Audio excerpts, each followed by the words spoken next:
औरंगजेबाच्या कबरीवरून सुरू असलेल्या वादावर आता मुख्यमंत्री देवेंद्र फडणवीस यांनी इशारा दिलाय। काही झालं तरी महाराष्ट्रात औरंगजेबाच्या कबरीचं उदात्तीकरण होऊ देणार नाही, तसंच उदात्तीकरण करण्याचा कोणी प्रयत्न केला तर तो चिरडून पाडणार असं वचन फडणवीसांनी भिवंडीत दिलंय। तसंच देशात महिमा मंडन होईल ते शिवरायांच्या मंदिराचं होईल, औरंगजेबाच्या कबरीचं होणार नाही असंही त्यांनी स्पष्ट केलं।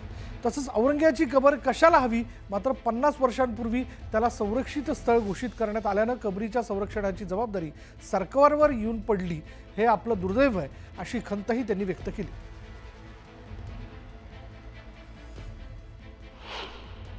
एक वचन तुम्हाला निश्चितपणे देतो, काहीही झालं तरी या महाराष्ट्रामध्ये औरंगजेबाच्या कबरीचं महिमा मंडन होऊ देणार नाही, त्याचं उदात्तीकरण होऊ देणार नाही। त्याचं उदात्तीकरण करण्याचा कोणी प्रयत्न केला तर तो प्रयत्न त्याच ठिकाणी चिरडून टाकण्याचं काम या आम्ही केल्याशिवाय राहणार नाही, हे वचन छत्रपती शिवरायांच्या या मंदिराच्या समोर आपल्या सर्वांना मी देतो।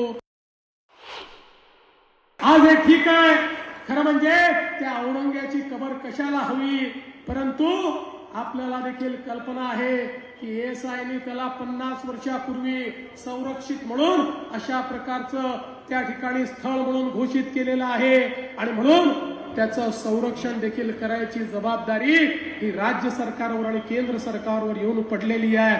काय दुर्दैव आहे, ज्या औरंगजेबाने आमच्या हजारो लोकांना मारलं त्याच्याच कबरीचं संरक्षण आम्हाला करावं लागतं।